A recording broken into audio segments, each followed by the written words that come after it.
bihamdika asyhadu an la ilaha illallah astaghfirullah wa atubu ilaih. Wassalamualaikum warahmatullahi wabarakatuh. Membahas tentang kelahiran Nabi sallallahu alaihi wasallam. Kita akan masuk mengerucutkan bahasan ke Mekah. Bahasan ini tentu akan saya mulai dari seorang tokoh Mekah bernama Qusay bin Kilab. Qusay bin Kilab. Qusay bin Kilab ini adalah salah satu keturunan dari Fikhir, dan Fikhir adalah nama lainnya Quraisy. Jadi Quraisy itu julukan, karena si Fikhir ini seperti saya jelaskan tadi siang, kalau seseorang di negeri Arab atau suku Arab itu memiliki kelebihan fisik, kepintaran, kekayaan, keturunan, maka dinisbatkan suku padanya. Kebetulan dari turunan Ismail alaihissalam di Mekah dan turunan suku Jurhum, ada satu orang yang sangat menonjol bernama Fikhir, dan Fikhir ini karena dia menonjol maka diberikanlah nama lainnya Quraisy, dinisbatkanlah suku Mekah namanya Quraisy. Salah satu turunan Fikhir ini yang merupakan turunan Ismail alaihissalam dan turunan suku Jurhum adalah Qusay bin Kilab. Kalau teman-teman masih ingat, di pertemuan kita pada bulan yang lalu, saya pernah menekankan tentang kisah Mekah awalnya dihuni oleh suku Jurhum yang hijrah dari Yaman. Kemudian tinggal bersama Hajar dan Ismail alaihissalam. Berjalan bertahun-tahun sampai Ibrahim dan Ismail alaihissalam meninggal dunia, datang satu suku Arab yang ingin merebut Mekah dan berhasil, namanya suku Khuza'ah. Masih ingat ya? Tidak ada suara, senyap. Berarti memang lupa semua.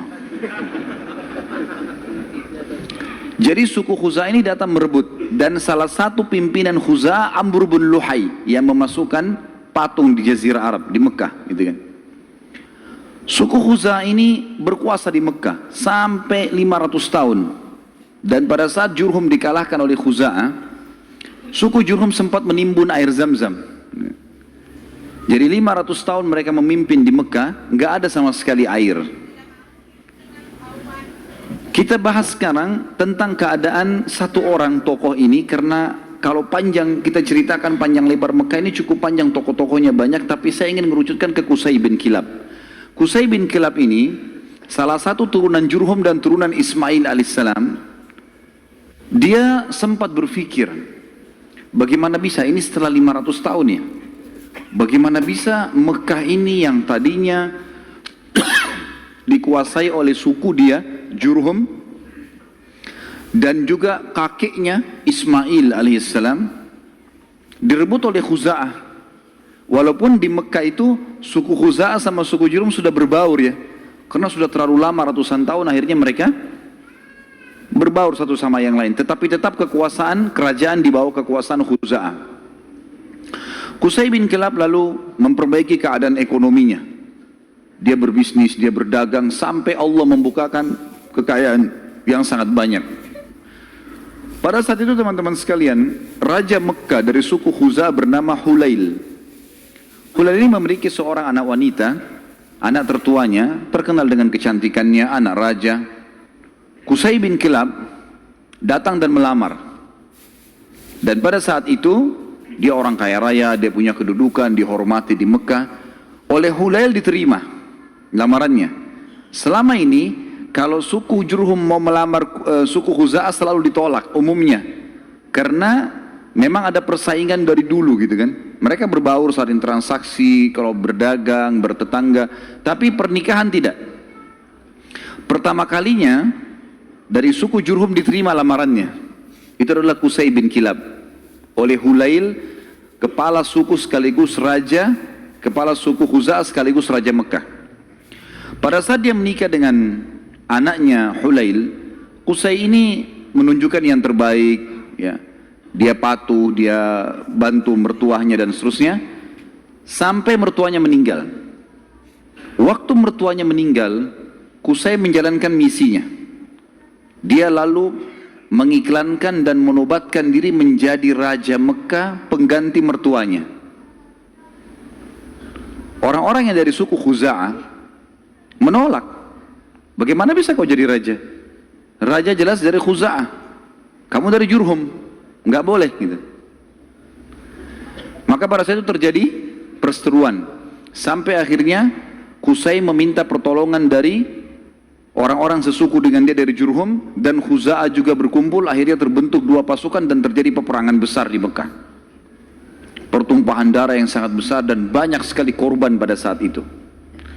Pada saat mereka melihat korban banyak sekali teman-teman sekalian, maka tokoh-tokohnya termasuk Qusay bin Kilab dan anak-anaknya Hulail yang merupakan ipar-ipar dari Qusay sendiri, mereka akhirnya sepakat, kita harus ada penengah nih yang mengambil hukum supaya dijelas siapa yang memimpin Mekah.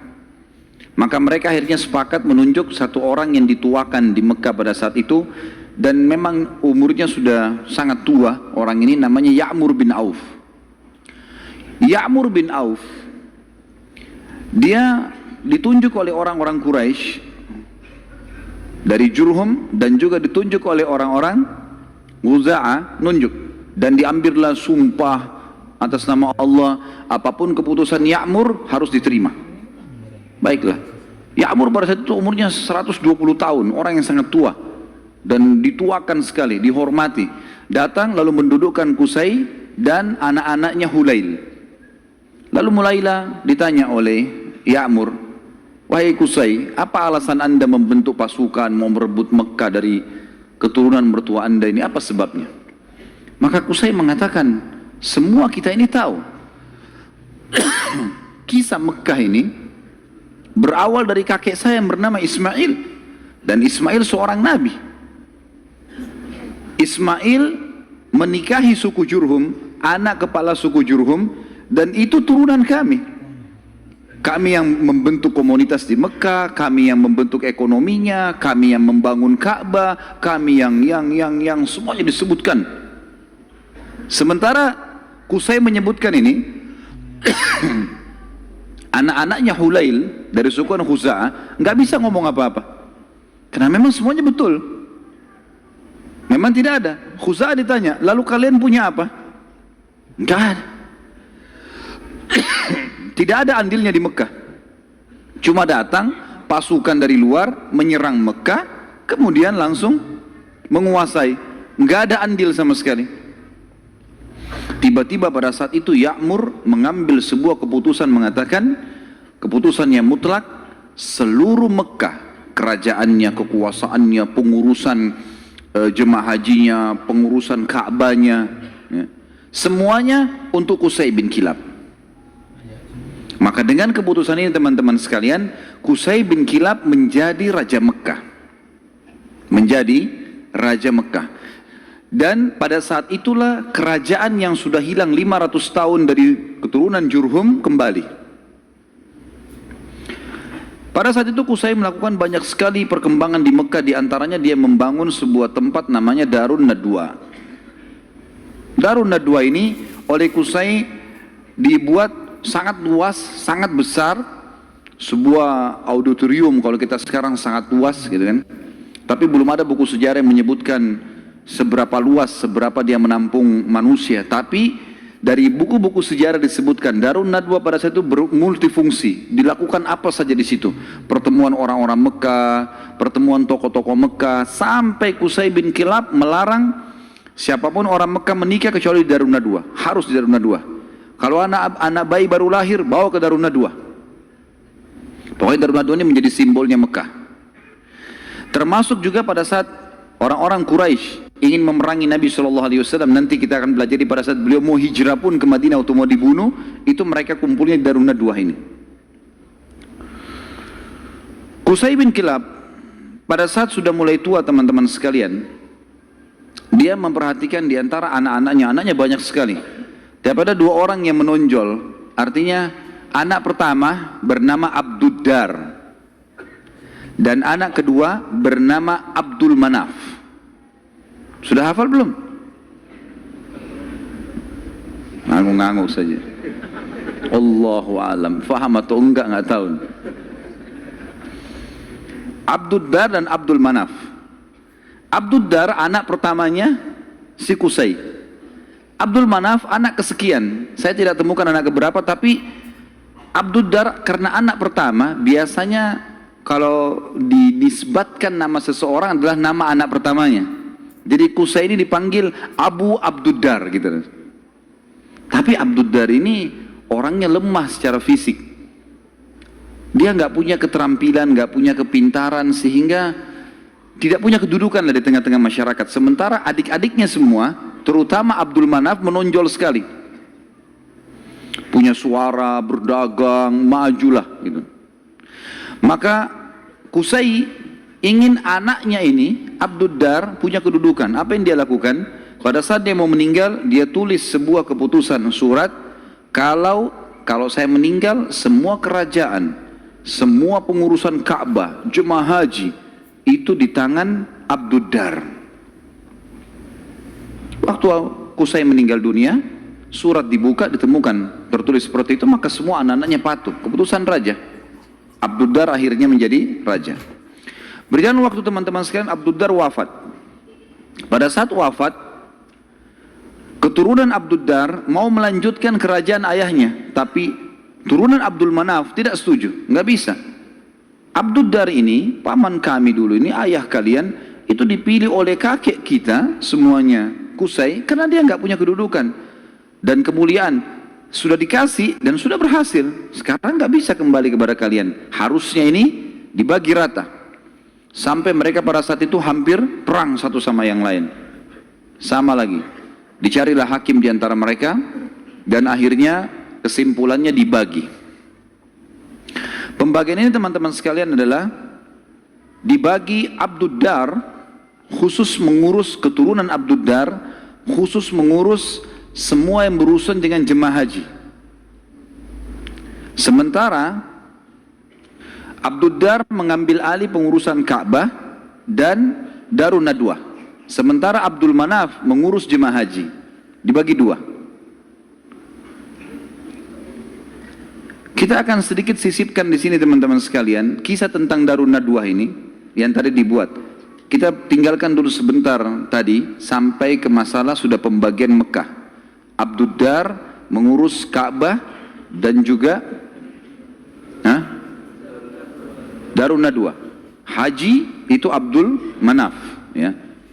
Jadi haji ini maksudnya mengurus jemaah haji, kasih minum, kasih makan. Mereka dulu sukanya begitu. Dan mereka ini terkenal dengan dermawannya. Tidak boleh jemaah haji beli makanan, beli minuman, dikasih semua gratis. Seperti itulah. Darun Nadwah ini punya kisah unik sedikit. Saya khawatir lupa, maka saya sisipkan di sini. Darun Nadwah tadi yang dibuat oleh Qusay bin Kilab dan menjadi simbol Mekah. Kisahnya sangat unik teman-teman, kisah pembeliannya dan penjualannya. Jadi ada satu orang nanti jadi sahabat Nabi namanya Hakim bin Huzam radhiyallahu anhu. Sebelum masuk Islam, Hakim bin Huzam ini suka mabuk. Masih di Mekah di masa jahiliyah. Dia bersahabat dekat dengan pemegang kuncinya Darun Nadwah. Jadi yang bertanggung jawab. Dari turunan Abduddar. Waktu lagi mabuk sama-sama, si pemilik kunci ini mabuk luar biasa sampai nggak sadar sudah. Si Hakim bin Huzam bilang, kau mau jual nggak Darun Nadwah dengan saya? Kata temannya lagi mabuk, iya, saya jual. Berapa harganya? Kata si mabuk ini bilang, dengan sekendi khamr. Kasih saya sekendi khamr, ambil Darun Nadwah. Hakim pada saat itu dia tidak semabuk temannya nih. Dia lalu mungkin panggil saksi-saksi segala macam, dikasih satu kendi khamr. Darun Nadwah ini dijual oleh turunan Abduddar. Karena sudah ada saksi, ada transaksi, maka selesai. Akhirnya keturunan Abduddar kehilangan Darun Nadwah gara-gara transaksi ini tadi. Ini Darun Nadwah teman-teman sekalian terus di tangan Hakim bin Huzam sampai beliau masuk Islam. Nabi SAW biarkan saja. Di zaman Abu Bakar dia masih hidup, zaman Umar, zaman Uthman, zaman Ali. Sampai di zaman kekhilafahannya Muawiyah radhiyallahu anhu majma'in, dinasti Umayyah yang pertama berdiri. Muawiyah anaknya Abu Sufyan Abu Sufyan dulu tokoh Mekah kan gitu. Radhiyallahu anhu majma'in, kan Abu Sufyan juga sempat masuk Islam di pembebasan kota Mekah. Maka pada saat itu Hakim bin Huzam di zaman Muawiyah menjual Darun Nadwah.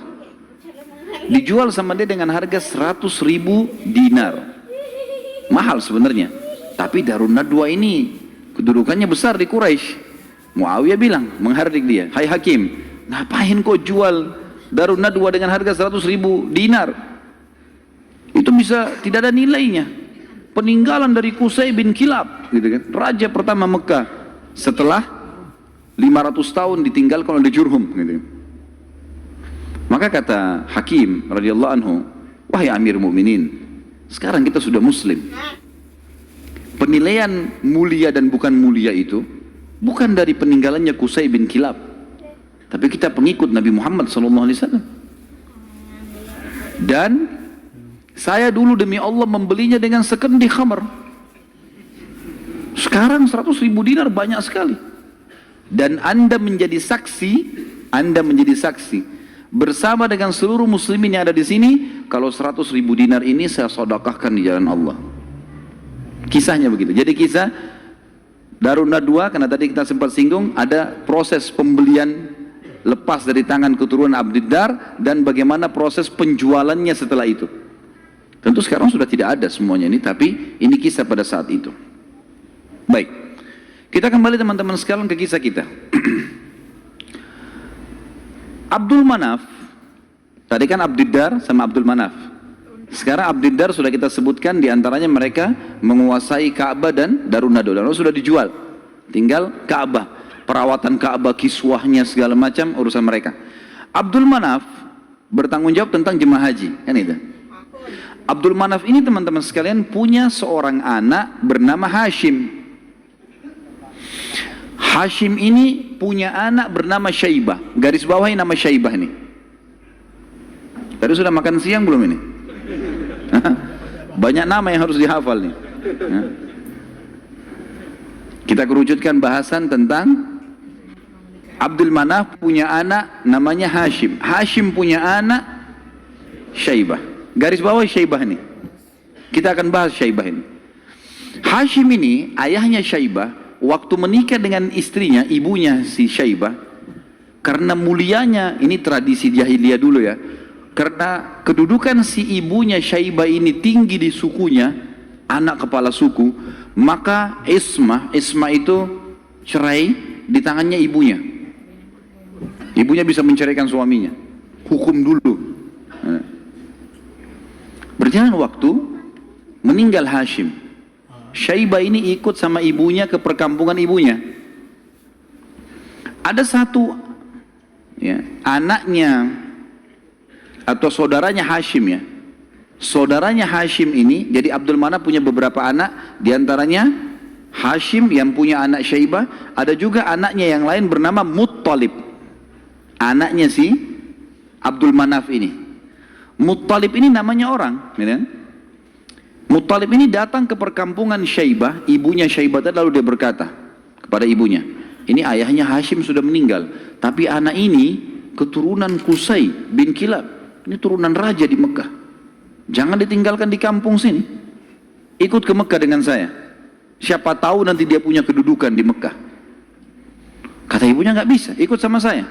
Akhirnya kena cekcok nih, tanda kutip di sini, maka ibunya Syaibah bilang, ini kita suruh pilih aja dia. Si Syaibah ini mau ikut siapa? Nanti kalau saya sebutin julukannya Syaibah ini, baru antum bilang, oh iya itu orangnya. Kata si ibunya, pilih aja, Syaibah suruh milih. Dia mau tinggal sama saya di sini atau ikut sama anda ke Mekah? Lalu Muttalib tanya di depan ibunya, hai Syaibah, ikut sama saya ke Mekah atau kamu tinggal sama ibumu? Kata Syaibah, saya ikut sama paman saya, ikut ke Mekah. Maka masuklah, pergilah ke Mekah. Waktu itu Muttalib ini naik unta, dia membonceng di belakangnya Syaibah. Muttalib ini teman-teman dikenal di Mekah suka beli budak, ya. Maka waktu setiap hari dia datang masuk Mekah bawa budak baru. Waktu Syaibah dibonceng oleh pamannya Muttalib ini, Orang-orang Mekah kira si Muttalib beli budak baru. Maka mereka bilang, Muttalib baru beli budak, di belakangnya Abdul Muttalib. Berarti hambanya si Muttalib nih. Sudah tahu nama Syaibah siapa? Yang antum kenalkan selama ini Abdul Muttalib. Namanya dia Syaibah. Jelas? Baik. 3 orang yang jawab, nggak apa-apa lah. Nasib, saya sudah teriak-teriak tapi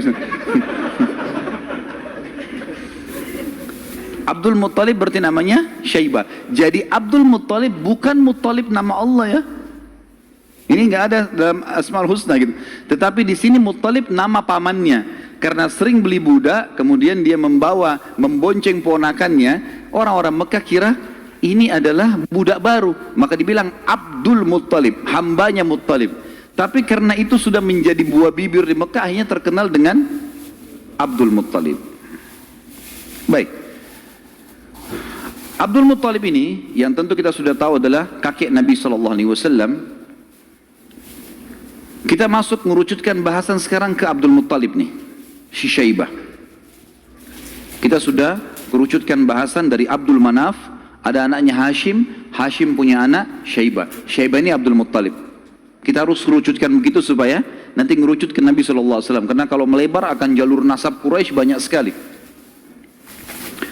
Abdul Muttalib ini pada saat dia masuk ke Mekah, kemudian dia menikah, Allah karuniakan dia 1 orang anak. Anaknya diberi nama Harith, 1 anak dikasih. Waktu Harith sudah mulai bujang, mencapai umur sekitar 17 tahun, Abdul Muttalib ini, Syaibah, mimpi malam-malam. Dia mendengar suara dalam mimpinya, ihfirit tiba. Maksudnya galilah tiba. Tiba itu sesuatu yang baik. Lalu dia bertanya, mat tiba? Apa itu tiba? Hilang suara itu. Hari kedua dia mimpi lagi. Dengar lagi suara, ihfiril barrah. Galilah sesuatu yang baik, yang bermanfaat. Dia tanya, mal barrah? Apa itu barrah? Yang baik itu apa? Hilang lagi suara itu. Hari ketiga dia mimpi lagi, ihfiril madmunah.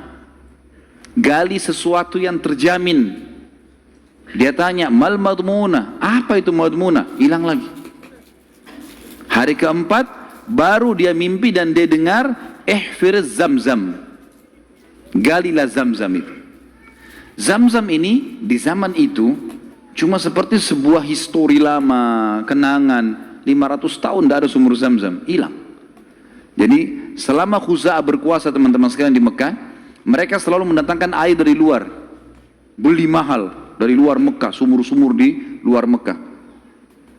Abdul Muttalib ini pernah dengar kalimat Zamzam, penasaran dia. Terus dia tanya, dalam mimpi dia tanya, Mas Zamzam, apa itu Zamzam?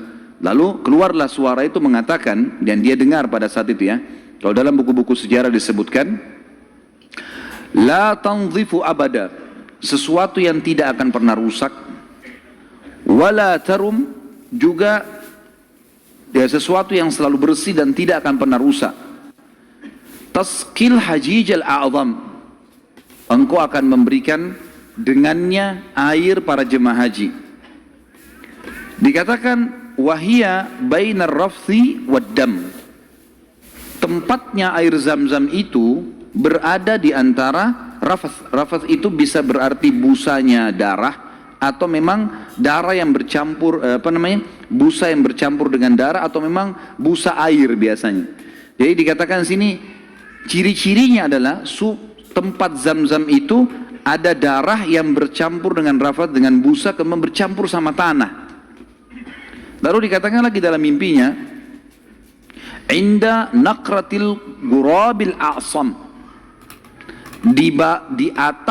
di bawah patokannya burung gagak yang memiliki warna keputih-putihan. Inda qaryatin naml, di atas atau di sekitar sarang semut. Seperti itu dalam mimpinya. Maka Abdul Muttalib bangun pagi-pagi, penasaran dia dengan mimpi ini. Dan dia tahu, mimpi ini gak mungkin main-main. 3 hari, 4 hari berturut-turut, kemudian dia disuruh gali, dia bawa cangkulnya, datang di sekitar Ka'bah. Dia cuma tebak saja kemungkinan dekat Ka'bah nih, karena tidak ada tempat yang lebih agung di Mekah daripada Ka'bah. Dia datang dekat Ka'bah. Dan kalau masih ingat dulu, pada pertemuan kita di bulan yang lalu, ada penjelasan tentang 2 patung yang disembah di Mekah, Isaf dan siapa yang ingat? Kalau lupa saya nggak datang lagi balik papan. Isaf dan Na'ilah.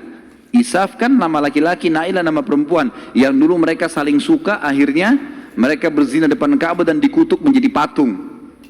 Kan dulu waktu sebelum Amr bin Luhai datang ke Mekah, patung Isaf ditaruh di Gunung Safa, patung Na'ilah ditaruh di Gunung Marwah untuk peringatan bagi orang-orang. Nih, hati-hati kalau berzina depan Ka'bah dikutuk begini nih, gitu.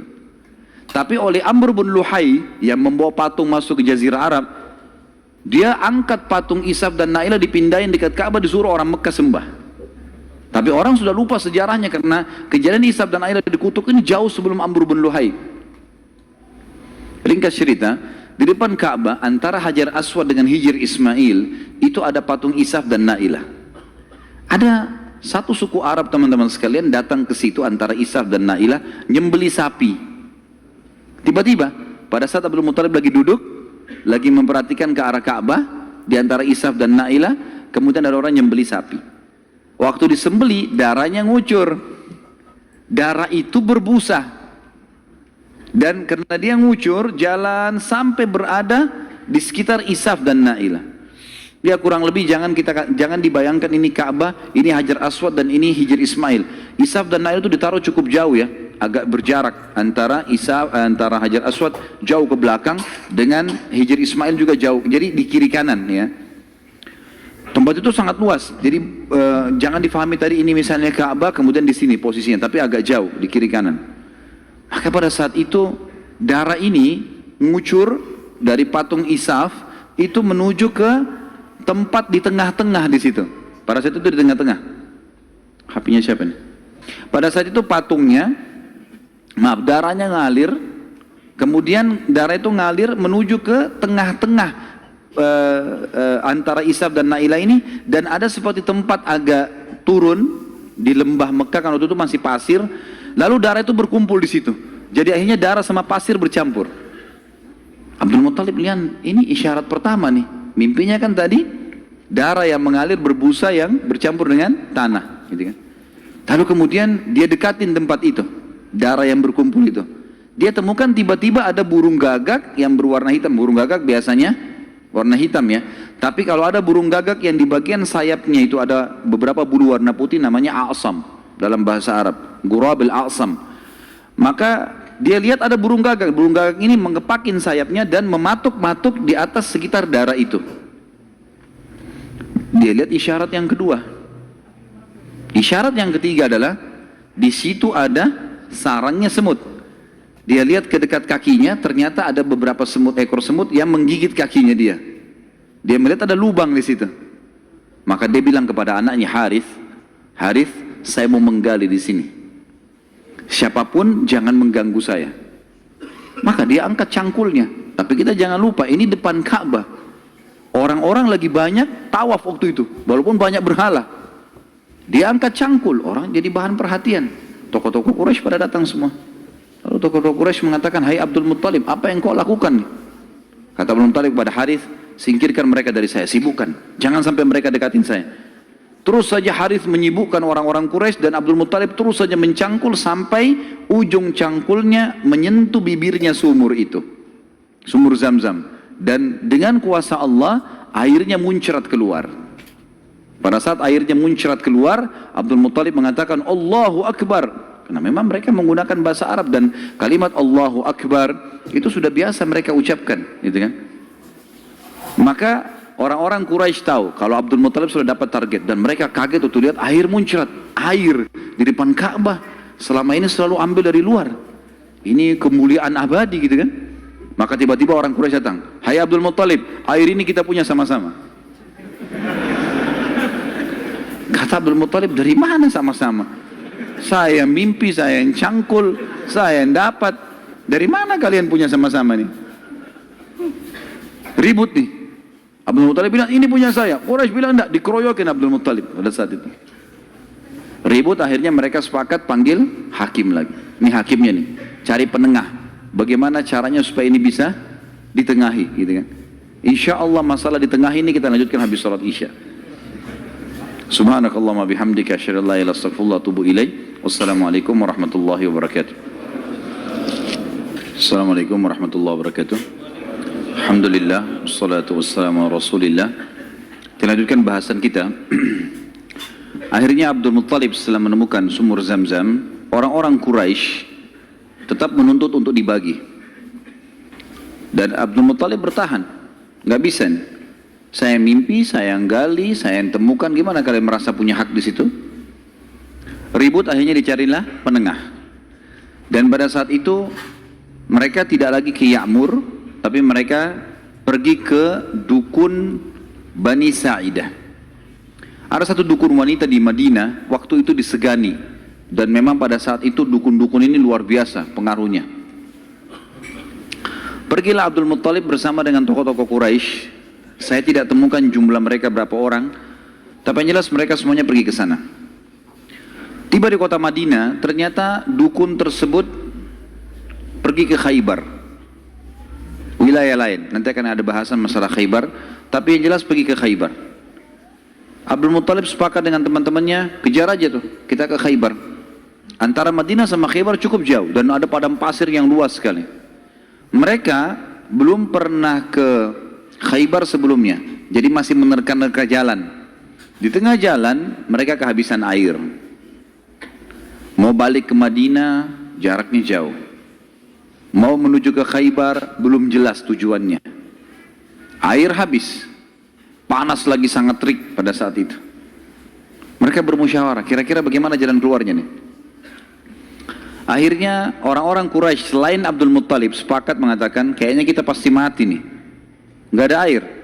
Kembali ke Madinah bisa mati tengah jalan, menuju ke Khaybar juga nggak jelas bisa mati tengah jalan. Ya sudahlah, kita pasti mati, lebih baik kita gali kubur saja. Riwayatnya begitu, kisahnya begitu. Gali kubur. Dari sekian orang ini, nanti setiap siapa yang mati duluan dikubur oleh temannya. Minimal nanti ada satu orang yang tidak tertutup kuburannya, yang lain semua tertutup. Akhirnya mereka pada gali kuburan, kecuali Abdul Muttalib nih. Abdul Muttalib bilang, ini bukan ide yang tepat nih. Masa kita menyerah? Lebih baik coba kita cari jalan. Teman-temannya bilang, percuma, mau kemana? Abdul Muttalib naik ke atas untanya. Begitu untanya bergerak, dari pijakan kakinya untanya Abdul Muttalib keluar muncrat air di padang pasir itu. Keluar mata air. Lalu Abdul Muttalib melihat, dia turun dari untanya, dia minum airnya, untanya dikasih, lalu diajak teman-temannya, ayo ini ada air, minum. Teman-temannya heran, di padang pasir ada air. Maka akhirnya mereka sepakat mengatakan, demi Allah yang telah memberikan, demi Allah sungguh ya, yang telah memberikan air kamu di sini, Allah Subhanahu wa Ta'ala, dialah yang telah memberikan kamu air Zam-Zam. Zam-Zam punya kau, hai Abdul Muttalib. Gara-gara ini akhirnya Zam-Zam jadi miliknya Abdul Muttalib, dan Abdul Muttalib keturunan dari Abdul Manaf. Sementara memang dasarnya Abdul Manaf tadi sudah saya jelaskan, mereka bertugas memberikan makanan dan minuman jemaah haji. Sehingga sekarang mereka tidak perlu lagi mengambil air dari luar, tapi mereka sudah punya mata air Zam-Zam. Dan sebagian ahli sejarah menanggapi mengatakan, Allah yang maha tinggi dan maha pemurah memudahkan mata air Zam-Zam ditemukan kembali oleh Abdul Muttalib, karena memang suku ini dari turunan Abdul Manaf bertugas untuk memberikan minum dan makan jemaah haji. Maka karena itu Allah Subhanahu wa Ta'ala kasih. Makanya tadi dalam salah satu perkataan dan pernyataan dalam mimpi, Taski Hajijal A'zam, engkau akan memberikan minum jemaah haji yang banyak, gitu kan. Jadi bukan karena Abdul Muttalibnya, tapi karena memang waktu itu diberikan untuk jemaah haji umumnya. Baik, baliklah Abdul Muttalib ke Mekah, dan akhirnya pada saat itu Abdul Muttalib dinobatkan secara tidak langsung sebagai Raja Mekah. Kenapa saya katakan tidak langsung? Karena pada saat itu Quraisy sepakat, di Mekah itu semua kepala suku bisa memimpin. Bisa memimpin. Tidak harus fokus ke Turunan Abdul Manaf atau Abdul Dar. Tapi mereka Abdul Manaf Abdul Dar ini mereka yang memegang Ka'bah, memegang urusan haji dan jemaah haji, minum dan makannya ini. Tapi pasukan segala macam ini boleh dari mana saja. Tapi dengan kejadian Abdul Muttalib menemukan air Zam-Zam, maka terkerucut lagi masalah orang-orang Mekah. Karena tadi setelah Abdul Dar meninggal, kan kita sudah bilang tadi, kan pecah ya. Abdul Dar kan jadi raja pengganti ayahnya Qusay. Tapi setelah Abdul Dar mati, ribut anak-anaknya, akhirnya tidak ada raja. Setelah kejadian air Zam-Zam, secara tidak disadari Abdul Muttalib ditunjuk menjadi raja. Dan inilah sebabnya waktu kita jelaskan tadi masalah pasukan gajah yang datang, Abdul Muttalib kan menjadi raja pada saat itu. Dan menjadi raja justru karena menemukan mata air Zam-Zam ini. Abdul Muttalib pada saat itu mulai naik kedudukannya, namanya jadi tambah baik dan seterusnya. Memang orangnya sangat dermawan. Semua orang boleh minum air Zam-Zam tapi melalui izin dia. Tapi tidak bayar, gitu kan? Dikasih semuanya. Abdul Muttalib mulai berpikir, waktu dia tadi punya anak satu, namanya Harith. Masih ingat nggak? Wah, ngaku-ngaku aja. Baiklah, saya terima. Anaknya tadi satu, Harith, yang disuruh jaga sama dia waktu dia mencangkul kan? Baiklah. Si Harith, dia pikir, waktu saya tadinya punya anak satu nih, kayaknya kerepotan, gak ada yang bisa bela dia. Dan seorang raja, salah satu kebanggaannya kalau punya keturunan banyak. Maka dia pada saat itu berazam, bernazar ya, kalau Allah memberikan dia anak laki-laki yang banyak, jumlahnya mencapai 10, dia akan menyembeli salah satunya, dikorbankan di depan Ka'bah untuk Allah. Gak ada dalam syariat Nabi Ibrahim alaihissalam. Ini ijtihadnya, upayanya Abdul Muttalib. Subhanallah, berjalan waktu, istrinya melahirkan, punya anak 16. Anaknya Abdul Muttalib 16, 10 laki-laki, 6 perempuan. Laki-laki yang 10 ini, yang paling pertama tentu ada namanya Harith ya.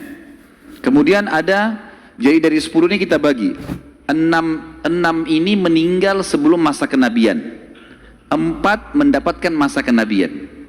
Dari 10 anak Abdul Muttalib yang laki-laki, ada 6 yang meninggal sebelum fase kenabian, sebelum penobatan Nabi SAW menjadi Nabi. Ini paman-paman Nabi semua ya. Dan ada 4 yang mendapatkan fase atau masa kenabian. 6 orang yang tidak dapat masa kenabian ini tentu dimulai dari Harith tadi, anak pertamanya Abdul Muttalib. Kemudian tentu ada beberapa nama ya, saya sebutkan Harith, Dirar, Hijir, Muqaddam, Zubair. Dan yang keenam Abdullah, ayahnya Nabi SAW. Abdullah ini sebenarnya anak paling bungsu dari Abdul Muttalib, anak ke-10. Anak ke-10 dari 10 anak laki-lakinya ya. Maka 6 orang ini meninggal sebelum masa kenabian. Harith, Dirar, Hijir, Muqaddam, Zubair dan Abdullah. Dan ada 4 orang hidup sampai masa kenabian. 2 beriman, 2 kafir. Yang beriman adalah Hamzah dan Abbas radhiyallahu anhum. Ini sempat beriman pada Nabi SAW dan mulia. Hamzah bahkan menjadi pimpinan para syuhada, mati syahid mulia di perang Uhud. Dan Abbas hidup sampai setelah Nabi SAW meninggal pun, sampai di zaman Khilafah Umar ya, kan? Kemudian ada 2 yang hidup di masa kenabian tapi kafir, enggak beriman, Abu Talib dan Abu Lahab ya. Abu Talib ini nama lainnya dia Abdul Manaf, diambil dari nama kakeknya, tapi terkenal dengan Abu Talib. Abu Lahab julukan namanya Abdul Uzzah. Dan kita tahu surah Al-Masad turun pada Abu Lahab ini ya. Paman Nabi SAW, benci sekali dengan Nabi, benci dengan dakwah. Nanti akan kita ceritakan kisahnya di pertemuan akan datang. Yang jelas ini 10 orang anak laki-laki Nabi SAW. Kemudian ada 6 orang anak perempuan. Yang pertama Sofia. Sofia ini ibunya Zubair bin Awam radhiyallahu anhu. Dan Sofia nanti akan kita ceritakan kisahnya, luar biasa pemberani perempuan ini gitu kan? Dan dia mendidik Zubair bin Awam dengan sangat tegas. Jadi kalau dia jalan, dia membawa Zubair, dia latih di tempat gelap, sengaja dia diam. Kalau Zubair nangis ditinggalin, dibiarin. Karena mau dilatih. Orang-orang semua pada hardik, hai Sofia kenapa kau gitu kan anakmu? Saya mau dia jadi pemberani. Dan betul-betul jadi pemberani Zubair. Zubair itu di peperangan-peperangannya, kalau teman-teman ikuti ceramah saya di YouTube, ada serial sahabat di antara Zubair bin Awam itu luar biasa. Kalau pasukan lagi berhadapan, dia maju ke depan musuh. Jadi musuh di depan ini, kemudian dia di depannya. Tunggu takbir di belakang, dia serang duluan sendirian. Luar biasa beraninya, radhiyallahu anhu. Ibunya namanya Sofia, tante Nabi SAW. Dan ini sempat masuk Islam di tangan Nabi SAW. Kemudian ada Ummu Hakim, ada Atiqah, ada Umaymah, ada Arwah dan Bar. Kita masuk sekarang ke masalah, kembali ke mana Abdul Muttalib. Abdul Muttalib ini anak terakhirnya yang ke-10 adalah Abdullah. Dan itu ayah Nabi SAW. Abdul Muttalib kan tadi sudah saya bilang dia nazar. Kalau punya 10 anak laki-laki, dia akan korbankan salah satunya kan. Lalu dia datang ke dukun di Mekah, dan dia berkata pada dukun itu, acaklah nama anak-anak saya. Tradisi mereka pada saat itu suka sekali mengundi nasib. Kalau di dalam agama kita disebutkan tradisi mereka namanya tatayur, menggandun nasib sama benda atau sama burung. Orang-orang Arab itu kalau orang Quraisy dulu, mereka kalau mau safar, mereka ambil bulu, kemudian mereka tulis safar. Bulu yang kedua tidak safar, bulu ketiga kosong. Dimasukin dalam kotak, kemudian dia ambil salah satunya tidak sambil tidak dilihat. Kalau keluar kata-kata safar, dia yakin di perjalanannya aman. Tradisi jahiliyah, mereka salah pada saat itu tentunya. Kemudian kalau keluar tidak safar, mereka tidak boleh safar. Kalau mereka safar berarti kena musibah. Kalau keluar bulu yang tidak ada tulisannya, maka dia ulangi. Ada cara yang lain sampai dapat safar atau tidak safar ya. Kalau ada tradisi yang lain adalah kalau mengacak nama, maka mereka menulis nama di batu, lalu batu ini dibalik, kemudian ditaruh lalu diacak, dikeluarkanlah. Kalau mereka butuh sesuatu dengan cara seperti itu, ya. Dan ini ditarik dalam hampir setiap kehidupan mereka, mau beli rumah, mau apa saja selalu ditulis di batu, terus diacak di batu, itu mungkin dinasib dengan itu. Abdul Muttalib datang kepada satu dukun mengatakan, tulis nama anak-anak saya laki-laki ini, semua dari Harith sampai Abdullah, tulis semuanya 10 orang, acak. Siapa yang keluar namanya, itu yang saya korbankan. Dan kalau nama Abdullah selamat, tidak keluar, maka saya langsung eksekusi. Karena Abdullah anak paling bungsu dan paling disayang oleh ayahnya Abdul Muttalib. Seperti itulah. Baik, diacaklah batu ini, diambil batu, keluar namanya Abdullah. Abdul Muttalib berat sebenarnya, ini anak paling bungsu disayang. Musyawarah sama anak-anaknya gimana? Nggak apa-apa ya, acak aja lagi.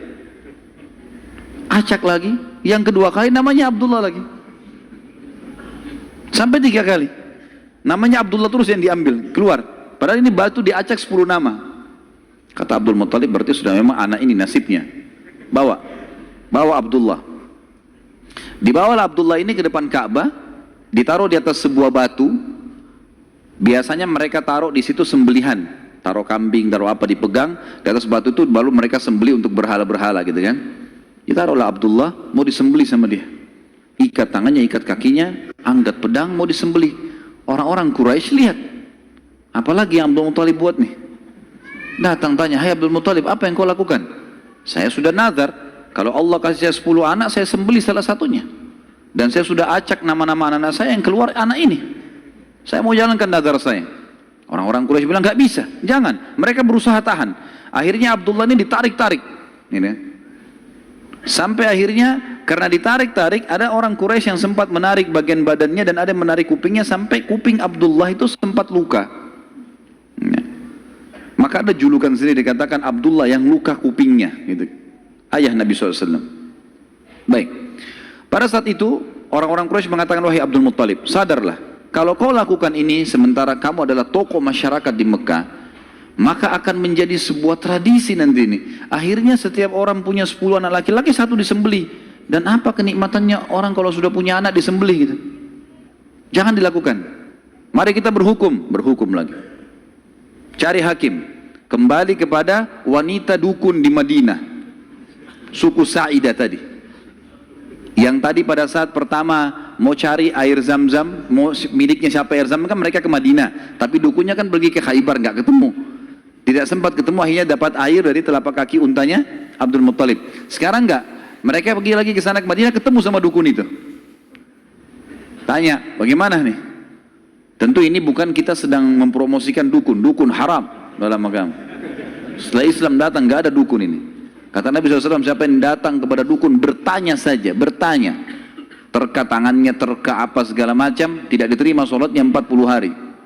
Yang datang bertanya, percaya kufur kepada apa yang diturunkan kepada Muhammad SAW. Tapi kita sedang merentet histori pada zaman itu ya. Baik, pada saat itu teman-teman sekalian, dukun ini ditanya, berapa dia? Dia itu denda. Berapa dendanya orang di Mekah Quraisy kalau ada yang membunuh? Kata Abdul Muttalib, 10 ekor unta. Jadi kalau orang membunuh, supaya dia tidak dibunuh, dia harus bayar ke walinya orang yang dibunuh 10 ekor unta. Kata si dukun, tulis namanya Abdullah di batu, tulis juga 10 ekor unta di batu yang lain. Balik, acak.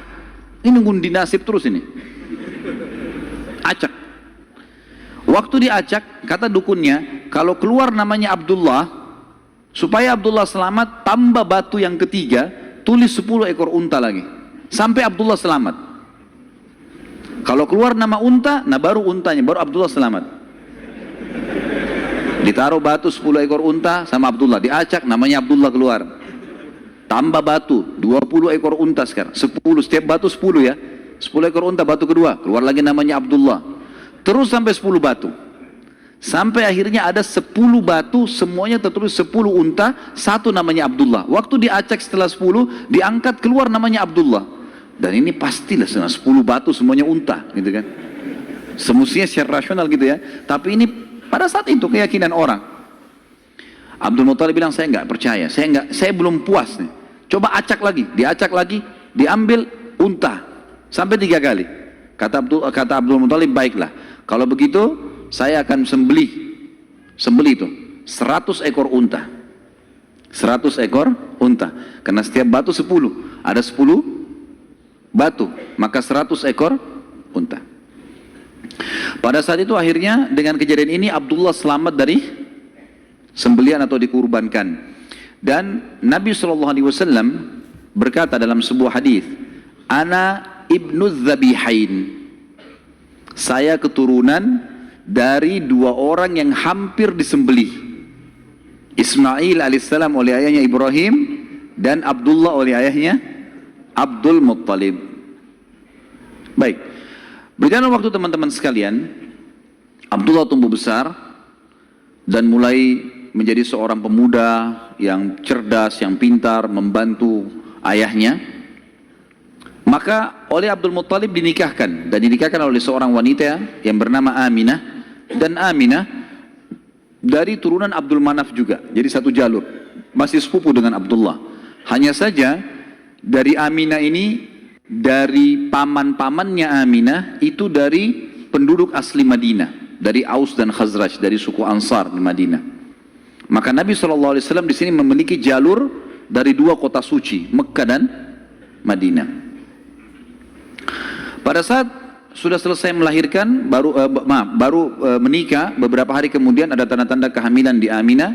Kemudian Aminah pun sempat melihat di dalam mimpinya pada saat akan melahirkan atau pada saat hamil besar, melihat dalam mimpinya, ia bermimpi bayi dalam kandungannya ini menyebarkan cahaya, dan cahaya itu menyebar ke seluruh muka bumi. Sebagian athar menyebutkan sampai ke Busra. Busra ini wilayah Irak sana, wilayah Persia gitu. Dan dia juga mimpi mengucapkan dalam mimpinya kalimat u'idzuhu billahil azim min kulli syarrin wa min kulli ainin wa min kulli hasid. Wa min kulli hasid. Tidak ada kata-kata ainnya. Artinya aku berlindung kepada Allah yang Maha Agung untuk bayi ini dari semua keburukan dan iri dengki orang lain. Berjalanlah hamil tersebut. Pada saat berumur beberapa bulan, ada sebagian ahli sejarah menyebutkan sekitar 6 bulan hamilnya Aminah di Nabi SAW dalam kandungan beliau, maka meninggallah Abdullah. Maka Nabi SAW jadi yatim sebelum lahir. Setelah itu Nabi SAW lahir yang paling banyak dinukil oleh para hadis sejarah 12 Rabiul Awal di tahun gajah.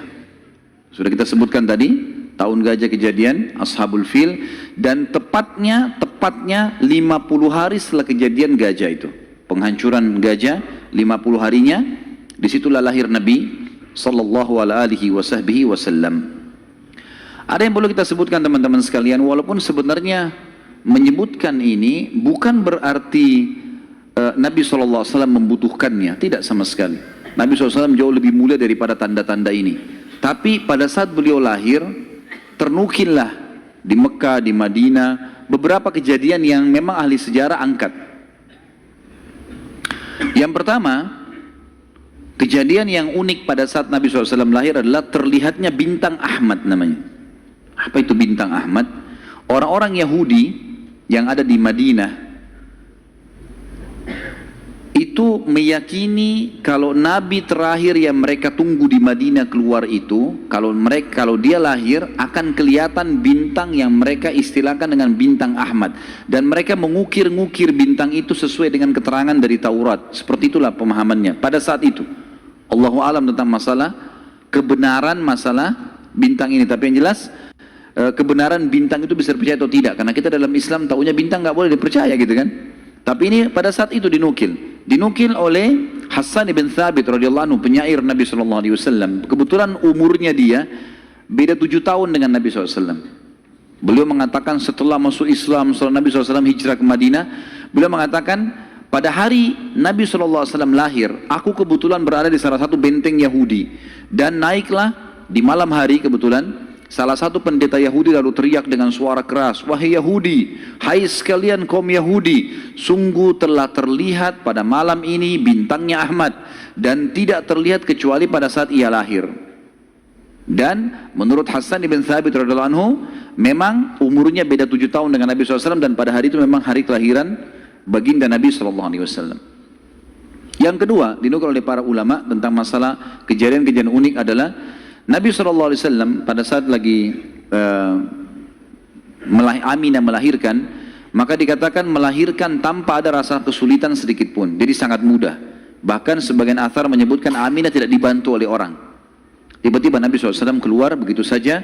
Dan yang ketiga, pada saat lahir, maka Nabi SAW dalam kondisi mengangkat kepalanya ke langit, seakan-akan orang yang sedang berdoa. Yang keempat, Nabi SAW lahir dalam kondisi sudah terkhitan. Sudah terkhitan. Yang kelima, Nabi SAW lahir juga tanpa terbebani lagi dengan sisa tali pusar. Udah nggak ada. Lahir sudah terkhitan, ya, lahir sudah tidak ada tali pusarnya. Sampai poin di sini, sampai poin kelima ini, 4 poin ya, karena poin pertama tadi itu kejadian di Madinah. Jadi 4 poin ini, Aminah melahirkan dengan sangat mudah, Nabi SAW seperti berdoa ke langit, kemudian terkhitan, kemudian tali pusarnya sudah terlepas. Maka Abdul Muttalib, kakeknya, bangga sekali datang, sangat senang pada saat itu. Dia berkata, sungguh pada cucuku atau anakku ini ada perkara besar. Lalu Abdul Muttalib pun membawa bayi Nabi SAW ke Ka'bah saat baru lahir, dan ia yang memberi nama Muhammad. Baik, ada sedikit rahasia masalah nama Muhammad ini. Perlu teman-teman tahu, nama Muhammad sebelum Nabi Muhammad SAW tidak dikenal oleh orang-orang Arab. Gak ada satupun orang Arab bernama Muhammad pada saat itu, belum ada. Terus dari mana nama ini? Kok Abdul Muttalib bisa berikan nama cucunya? Ada kisahnya. Jauh sebelum lahir Nabi SAW, Abdul Muttalib pernah jalan-jalan ke negeri Syam bersama dengan 3 orang sahabatnya. Yang pertama Sulaiman bin Mujazi', salah satu kepala suku di Mekah. Yang kedua Hulayla bin Hajij. Dan yang ketiga Himran bin Rabi'ah. 3 orang ini bersama Abdul Muttalib, 4 orang ini pergi ke negeri Syam. Pas tiba di negeri Syam, ada salah satu pendeta Nasrani menemui mereka lalu berkata, "Kalian dari mana?" Kata Abdul Muttalib, "Dari Jazirah Arab." "Dari mana?" "Tempatnya dari kota Mekah." Kata pendeta itu, "Dari kota kalian nanti akan keluar Nabi terakhir. Dan Nabi terakhir itu bernama Muhammad." Kata Abdul Muttalib, "Dari mana engkau tahu itu semua?" Dia bilang, "Dari kitab kami, dalam Injil disebutkan namanya Muhammad." Maka keempat orang ini bertekad pada saat itu untuk memberikan nama kalau mereka dikaruniai anak setelah itu atau cucu, Muhammad. Dan dari 4 orang ini, pada saat balik ke Mekah, orang yang pertama mendapatkan cucu laki-laki adalah Abdul Muttalib. Itulah Nabi Muhammad SAW. Maka dia pun mengangkat bayi Nabi SAW lalu keliling di dekat Ka'bah lalu mengatakan, anak ini memiliki perkara yang besar. Aku memberikan nama Muhammad. Aku memberikan nama Muhammad. Terus dia mengucapkan kalimat itu. Kemudian selanjutnya teman-teman sekalian, yang keenam adalah goncangnya istana Kisra di Persia dan rubuhnya 14 teras istananya. Jadi ada teras-terasnya istana itu rubuh semua tanpa sebab, rusak semuanya. Pada saat melihat kejadian tersebut, Kisra sempat khawatir, lalu dia bertanya kepada para peramal-peramalnya lah, dukun-dukunnya segala. Maka mereka pun menjawab, goncangnya istana disebabkan karena hari ini lahir seseorang nabi, dan runtuhnya 14 teras ini menandakan terdapat 14 raja Persia, tinggal 14 orang saja. Selebihnya sudah runtuh kerajaan ini. Maka sempat Kisra bilang, 14 raja masih lama. Kalau satu raja punya 1100 tahun umurnya, berarti 1400 tahun. Tapi tanpa disadari oleh Kisra, para ahli sejarah muslim menukil, tanpa membenarkan ramalan ini ya, kita bukan membenarkan, karena ramalan itu semua kalaupun bertepatan karena mereka mencuri, syaitan mencuri berita dari langit, bukan karena mereka tahu, sebagaimana dijelaskan dalam ada hadits Nabi SAW.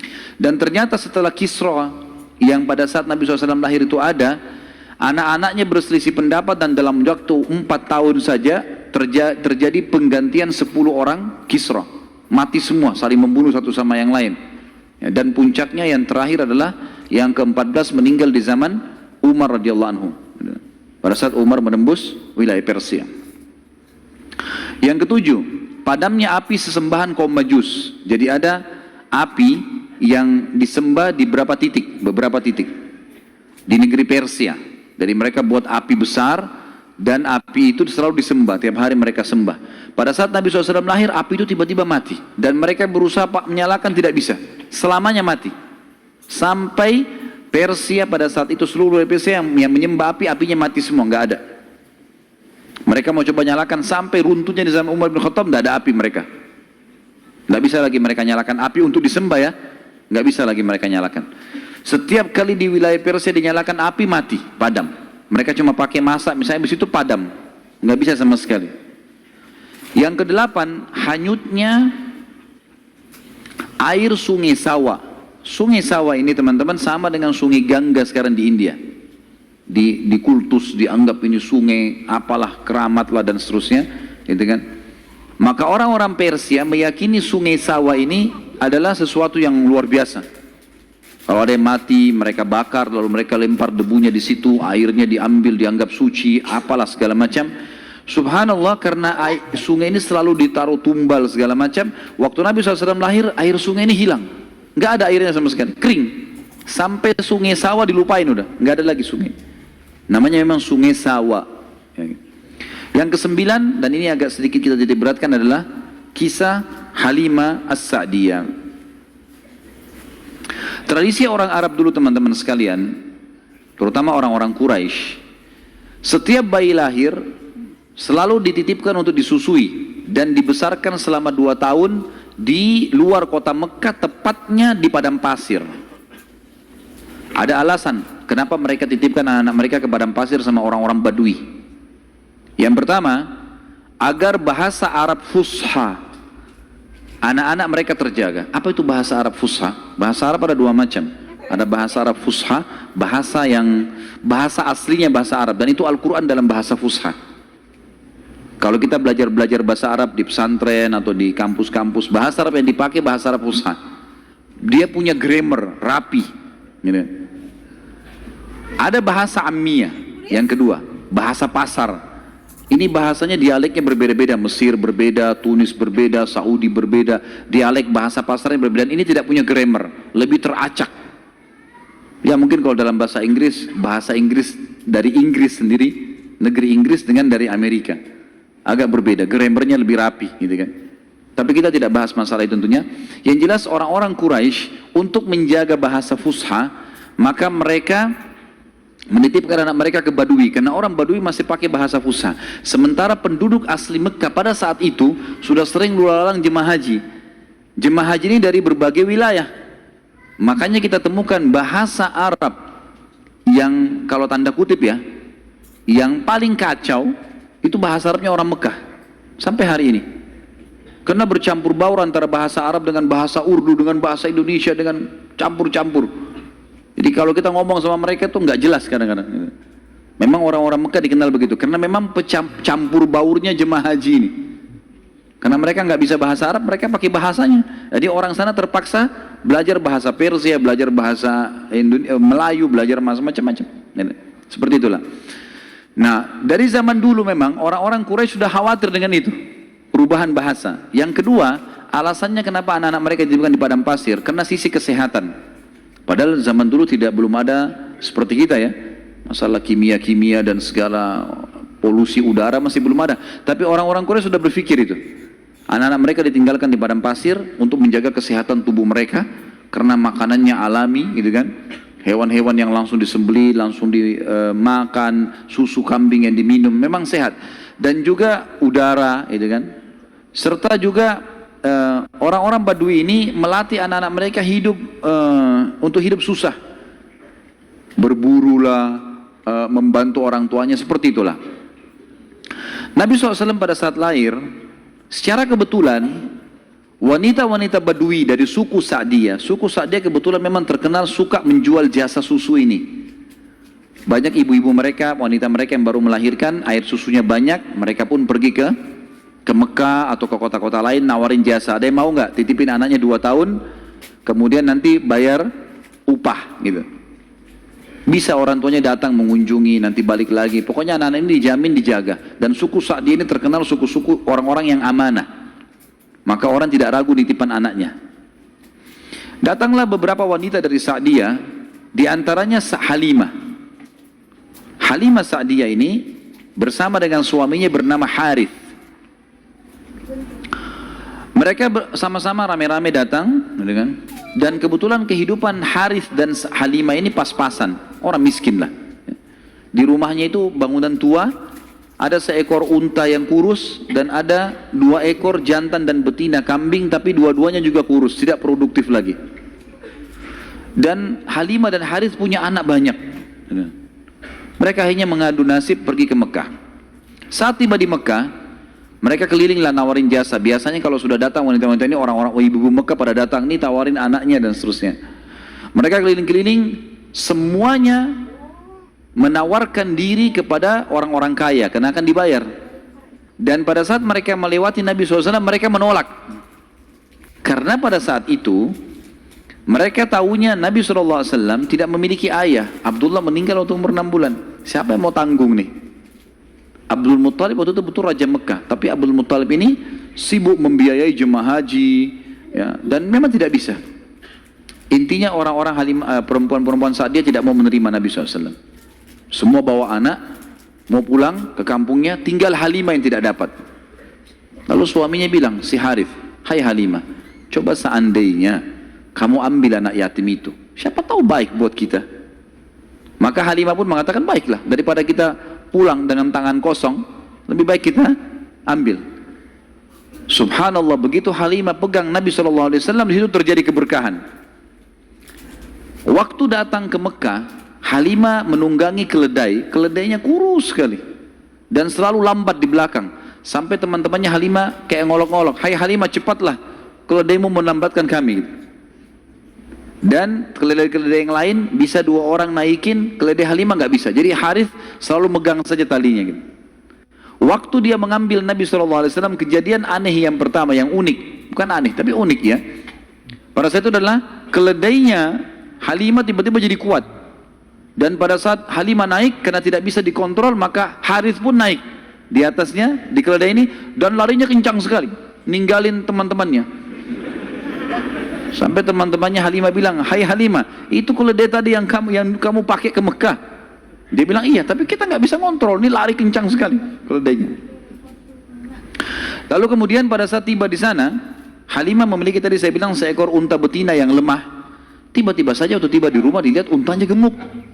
Ini baru 2-3 hari ditinggalkan. Nggak ada yang urus. Gemuk sekali untanya. Dan tiba-tiba saja unta betina itu punya kantong susu yang penuh.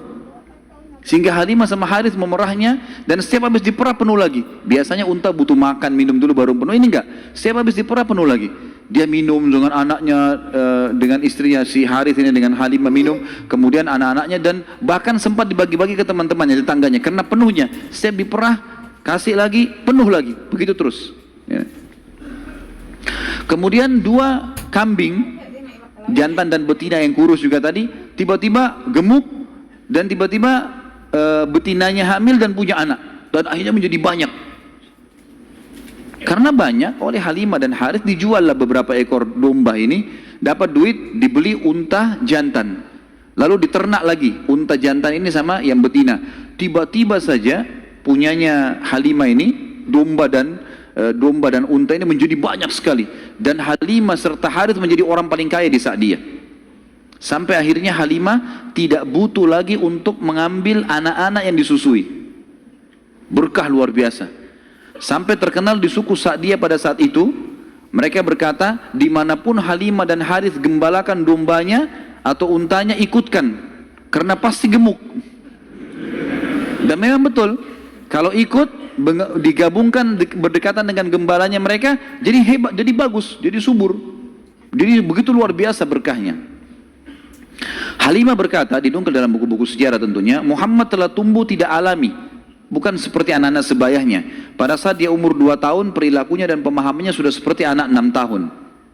Mudah diberikan penjelasan, tidak suka membuat marah, banyak hal-hal gitu. Saat tiba masa pengembalian, sudah umur 2 tahun, Halimah dan Harith pergi membawa Nabi SAW ke Mekah untuk dikembalikan pada Aminah, tapi mereka memohon-mohon, tolonglah hai Aminah, biarkanlah tinggal bersama kami, anak ini kami akan jaga, lihat sehat Muhammad, gak ada masalah, karena mereka lihat berkahnya, dan kami tidak butuh bayaran, gak usah bayar. Muhammad ini waktu datang luar biasa, kejadiannya begini, segala macam.